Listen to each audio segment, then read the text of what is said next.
The Carolina Panthers finally won the game. Bryce Young finally got his first debut in the NFL. Who thought this day would have come? I thought this day would never came. I thought we was going to go win this. Bowie State football defense on the field looking like the 1985 Chicago Bears. If you know, you know. Basketball season is approaching. And hey, word on the street, scouts say they found the next Michael B. Jordan and Denzel Washington in terms of acting. All coming up in the next 40 seconds. Stay tuned.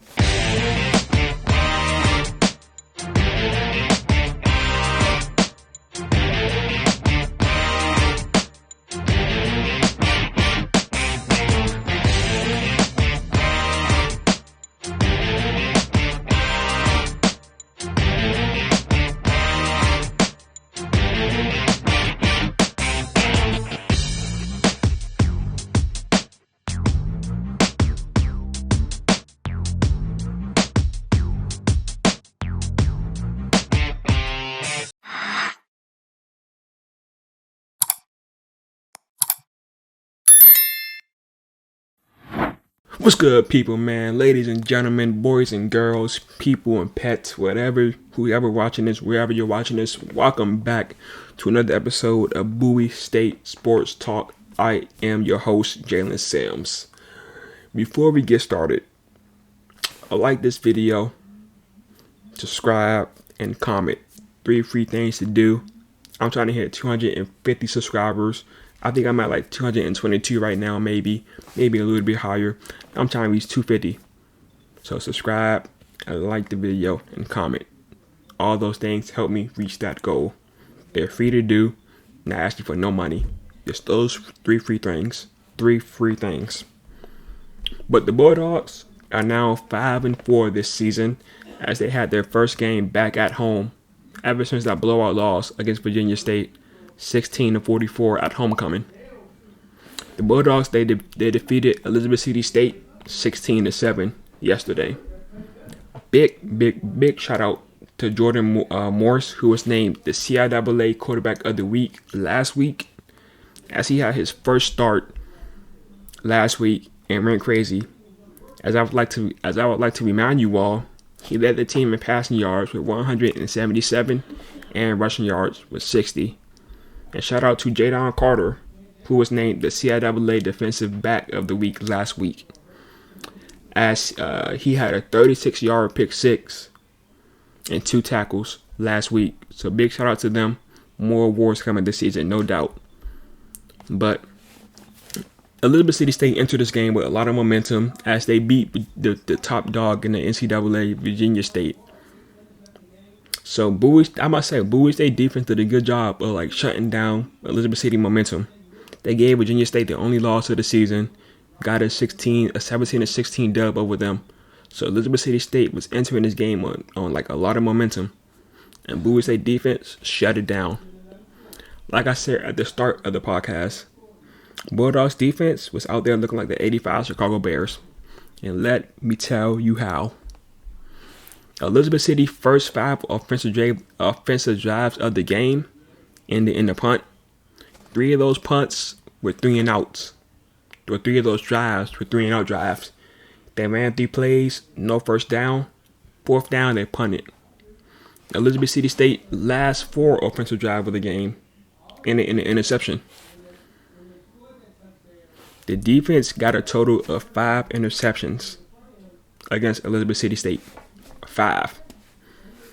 Salah Hutton, he got 1. Hassan Mosley, Devin Williams, Rodney Patterson, and Malcolm Sessi. All 5 of them got an interception. That was Rodney's first interception of his college career. I believe he's a redshirt sophomore or redshirt junior. And that makes 2 games in a row that Devin, Hassan, and Malcolm had an interception. As you all may have forgot, last week they got an interception against Bluefield State. Turned around and got another interception this week against Elizabeth City State. So that's 2 weeks in a row that they got an interception. Now, the offense turned those 5 turnovers into 6 points. I'll get to the offense in a few. But on top of his interception, Devin Williams also had 4 pass breakups. He was playing great pass defense. Definitely like it was like third down. He's getting the pass breakups, causing the fourth down. Those 4 pass breakups was a season high in the game. His highest in the game this season. Now, like I said, Bowie State offense. Where do I begin? They tried the Philadelphia Eagles special 2 times this game. For those of you that don't know what the Eagles special is, it's called the tush push. And both times Bowie State tried it, they failed miserably. The first time was in the third quarter. It was 3rd and goal at the 2-yard line. Not only did they fail to score the ball, but Joshua Thurston also got called for a false start and made them move the ball back 5 yards. Now, Joshua did make up for that false start, because at the very next play, when it was 3rd and 7 at the 7-yard line, what he do? He ran for a touchdown. So he made up for that. But that's fail number 1 for the tush push. Fail number 2, they tried it again on 3rd and 1, this time from the 17-yard line. Only got to go 1 yard. 1 yard. And they failed again. And they almost again made up for that failure, as on 4th and 1, Jordan threw the ball to Keyshawn Hinckley. Hinckley almost made an Odell one-hand catch for a touchdown, but he dropped it. Hinckley still had a touchdown in the game. I'll talk about that a little bit later. But Jordan Morse, his pass game, to me, is a little concerning. Just a little bit. He was 10 for 24 this game. He had a lot of underthrows, underthrowing the receiver and tight end, underthrowing the running back. He had 1 interception, but his run game. Now he also let me put respect on his name. He also had some nice passes, as he had a nice touchdown pass to Keyshawn Hinckley. That Keyshawn Hinckley caught the ball this time. That time he caught the ball, surprisingly. But his run game kind of makes up for it a little bit. His ability to escape the pocket when I'm about to get sacked. His ability to like juke defenders, slide when need be. His run game is there. As he ran 7 times for 61 yards this game. But hear me out. I might sound kind of crazy. When I think of him, Jordan, I think of like early last season Lamar Jackson. Y'all remember how like critics were saying Lamar can't pass the ball, he's a running back, he can only run the ball. That's how I kind of feel about Jordan. I feel like he run the ball better than he passes as a quarterback. Now I'm only 2 games into his potential QB1 here at Bowie State. So this is like an early and bold prediction / bold saying. Hopefully he proves me wrong. But that's how I feel right now. The same way Lamar Jackson is proving the haters wrong this season, as he's passing the ball much, much better than he did in the past. Hopefully Jordan Morse can turn around and prove me wrong. Like I said, I'm not saying he sucks. I'm not saying he's garbage. I just feel like his pass game gotta be better. It has to be better. I've seen too many underthrows. I give him the benefit of the doubt that the offensive line here at Bowie State sucks. The offensive line for the Carolina Panthers sucks as well.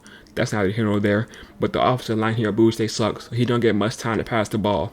But when he do pass it, it is underthrown a lot. And I personally don't like that. He's a good runner. But his passing is kind of shaky. Kind of iffy. Hopefully he proves me wrong though. But the Bulldogs' final game of the season will be this Saturday against Lincoln. I can never pronounce that school right. Is it Lincoln or Lincoln? Whatever it is. Lincoln. They caught a bigger L against Virginia State than what Bowie State took to Virginia, as they lost 75-25. Not only that, the game before that game, like they lost yesterday on Saturday, 75-25. Last Saturday, they lost to Virginia Union, 57-0.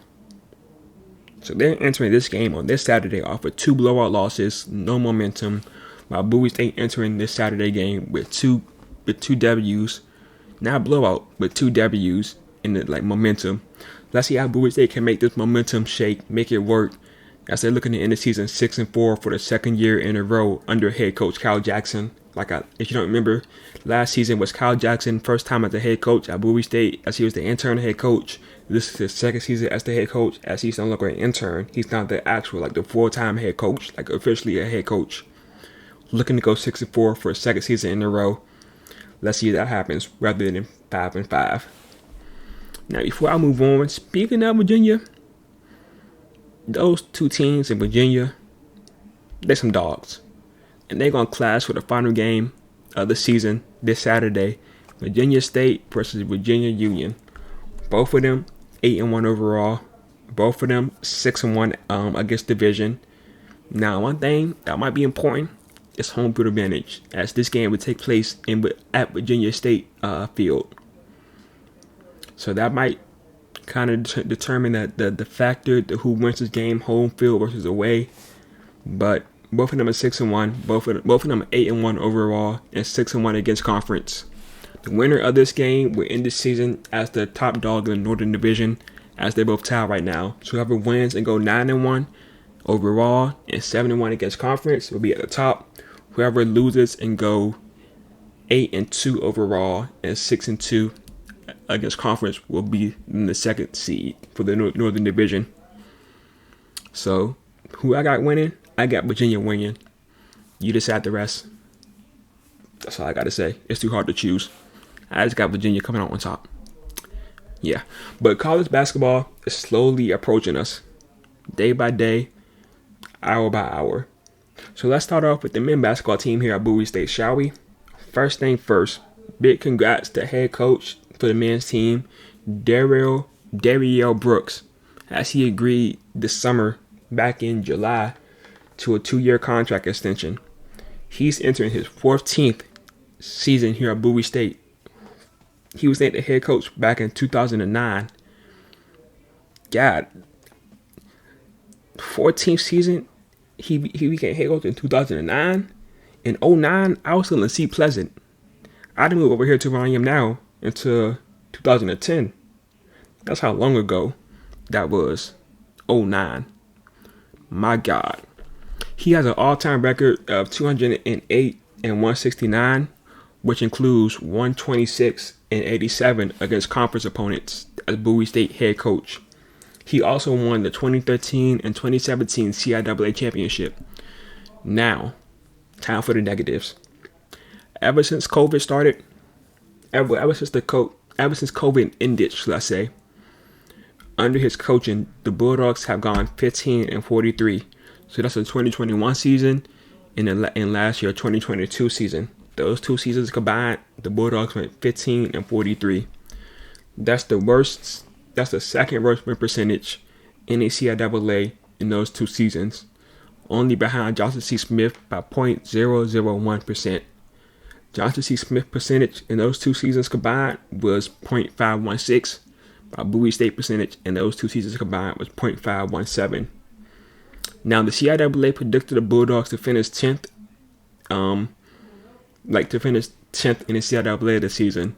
There's 13 teams. The Bulldogs are predicted to finish 10th. And I reached out to Coach Brooks and asked him if him and the players see that the Bulldogs see that this. I reached out to Coach, right? And I asked him about the CIAA's predicting them to finish 10th. I asked him, do him and the team see that as motivation, or do they ignore, the outside noise and that, they don't pay no attention to that, they ignore the disrespect? He responded and said, this team has been working really hard to become the best version of themselves. They are really concentrating on that. They are committed to the guys in our circle and not really worried about what other people are predicting. We have to go out each day and do the work to be successful. So it's safe to say that they don't let that rank or any other outside noise bother them, which is good.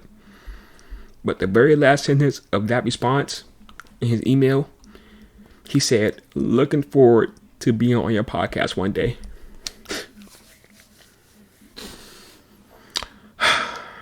And that sucks because that, as you all know, I'm not in the radio station anymore. Last week I was in my dorm.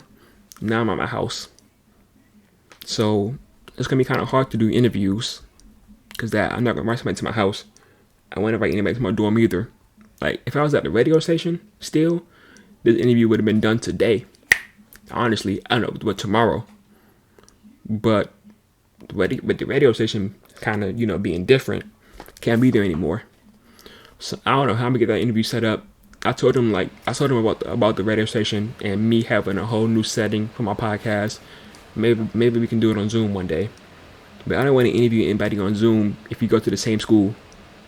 I can understand if I was interviewing somebody from Japan. Cool, we can do that on Zoom.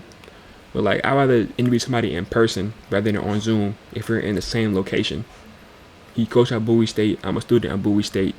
We can like link in the radio station, but things has changed. So I wish I would have emailed him last season so I could have interviewed him last season. That sucks, man. Looking forward to being on your podcast one day. Hopefully that day is soon. Hopefully I'm allowed to go back in the radio station soon. I'm looking forward to having you on if you ever watch this video. Looking forward to having you on, man. But, I kind of agree with the CIAA predicting Bowie State to finish 10th in the division. Because at this, they got Johnson C. Smith, they got Augustine, and the new team on the block, Bluefield. Those are three teams that's underneath Bowie State. And I agree with that. All three of them teams, they're pretty much worse than Bowie State, believe it or not. So, I agree them being 10th. And every team above Bowie State had a better season last season than Bowie State. So, hopefully Bowie State proves us wrong and they like the top 5 seed. But right now, I can agree with the 10th seed. But, what else? Let me see. Oh, a player I'm going to keep my eye on this season for the first few games, should I say, is newly acquired player Jimmy Sorunke. He's a 6'11" junior who weighs 292 pounds.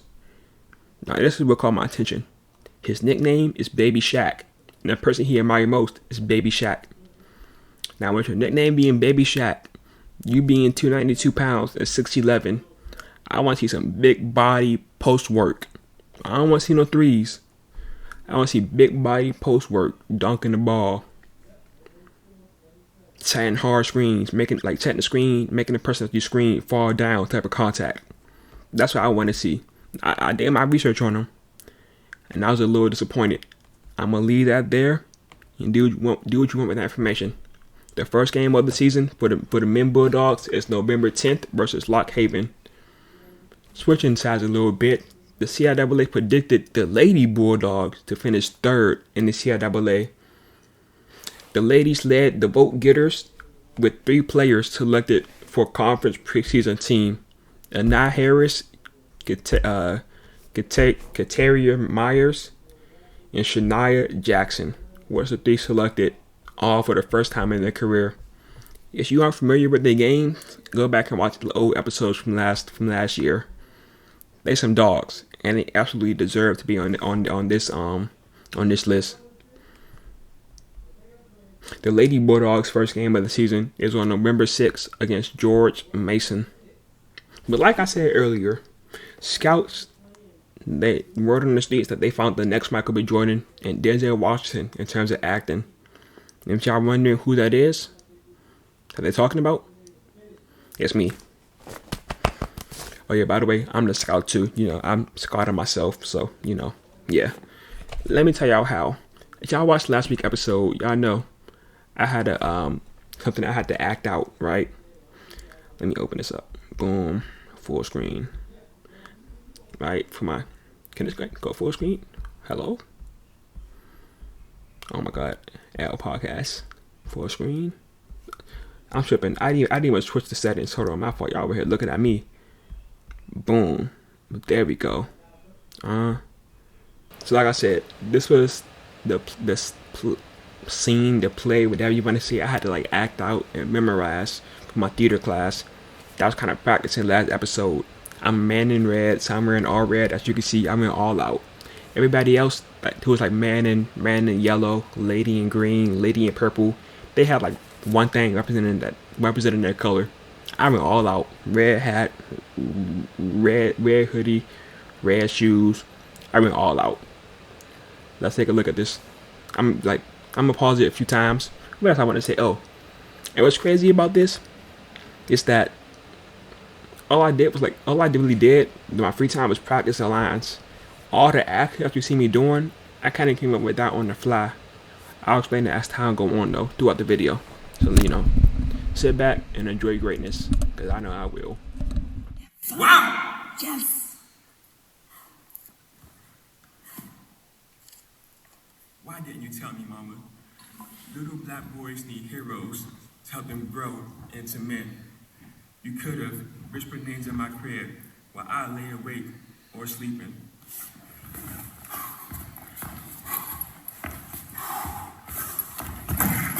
Oh, I wait for! Now, the thing about that is that what y'all just saw, hold on, let me mute this, count with no echo. Me going back and forth, like I said, came up with that on the fly. With me flipping that chair, I wanted to like, I don't feel like fixing the camera, but I wanted to like spin as I threw that chair. I wanted to spin as I flipped the chair up. You know what I mean? Am I making sense? I'm probably not, but I came out like the chair part, the teacher. So my fault. I'm all over the place. Let's start here. So throughout the weekdays of class, we kind of performed this in class as well. But this right here was the final test. But But throughout the days of class, before this day, we performed in class, and she gave us recommendations to improve our work. That's the only recommendation she gave me was to toss that chair.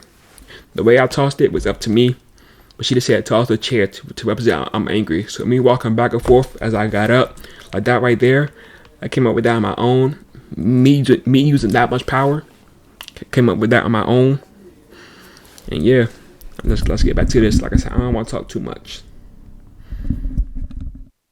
I wait for again. The only duty I ever knew. You, Mama. Why didn't you tell me? Mama, no. You were too busy destroying and turning me against the only superhero I ever knew. My dad. My dad.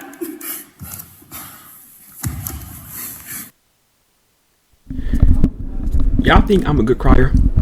That's me. If you can't tell, that's me trying to like cry. I can't create tears. I did the best I could do right here. So bear with me, fellas and ladies. Bear with me.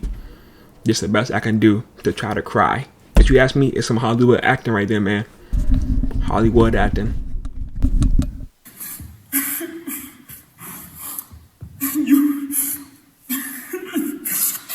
You should have put me out of the house, saying you ain't normal in my teen years. You could have given me hope instead of letting me turn all this anger into criminal behavior. Why didn't you tell me, Mama? I would have listened. Listened and grew up fighting for freedom. Like a man. Like a man. Like a man. You see? You gotta stand up for that one, man. You gotta stand up for that one, man. Y'all heard that? He said you gotta stand up for that one. The same guy who said you gotta stand up for that one was hating on everybody else because like, he went first. And like this song's supposed to be 2 minutes long, right? Mom, let me see. What did I say? And seeing that. Let me see. I said insane at 2 minutes or 3 seconds. So I went 3 seconds over, but she didn't. I was that great. She didn't care. Meanwhile, the guy who said you gotta stand up for that one, standing ovation, he was hating on everybody because he went over 2 minutes. He was still going. He wasn't done yet. Me, like I said, everything I pretty much did on the floor, I came up with that on the spot. So I knew that our pretty much acting had to be 1:45 to 2 minutes. So me picking up the bag and walking away was me trying to add time to make sure I'm at 2 minutes or I'm at 1:45 in between that time. I didn't know how much time I was at. There was no clock in front of me. So in my head, I said, let me pick up this bag and walk away to add some more time before I say end scene. What else I came up with on the fly? Let me see. My crying, I mean, that was kind of scripted. How I knew I was going to break down and cry.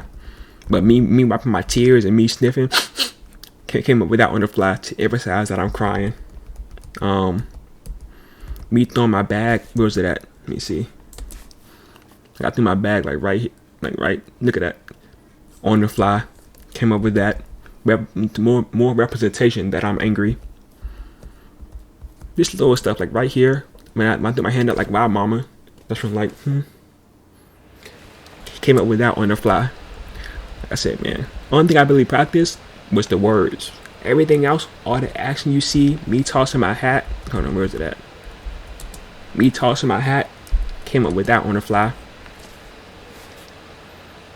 Everything you see, man, pretty much came up with on the fly. I practiced the words, but all the action, no practice. This on the fly. Now, like I said, the chair throwing, I kind of practiced that a little bit throughout the days that we practice in class. Like right here, I pointed at my mama saying, "You, mama, practice that." But that's about it. Everything else came up with on the fly, man. Now, next assignment, let me see if I can show y'all. Hold on. Hopefully my face cam wasn't too big. I see this thing look kind of big on the screen. Hopefully it wasn't in the way. Y'all was able to see the full play. If it was, oopsie, sorry Daisy, my fault. But let me try to show y'all right quick. Hold on. You see this? Oops. Okay. Focus. 1, 2, 3, 4, 5, 6. I gotta memorize 6 pages for the next play. Now, fortunately, it's with a partner, so maybe really only 3 pages, but still 6 pages to memorize. I'm failing. That's why I gave her my all for this assignment right here, really, because I know I'm gonna need all the points I can get for that one assignment that I just got on acting out. Because it's 6 pages. 6. I'm gonna need a prayer from y'all watching. I need y'all to pray for me and do more than pray for me. Because 6 pages that I gotta memorize,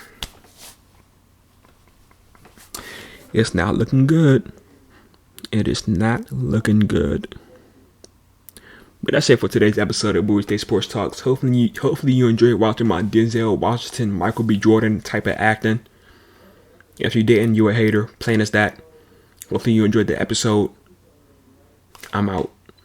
Actually, before I leave, I'm gonna hit something for y'all. What's that? That is 2:05. I think it is. I'm gonna give y'all that little 8 times right quick. No warm up. Just straight up.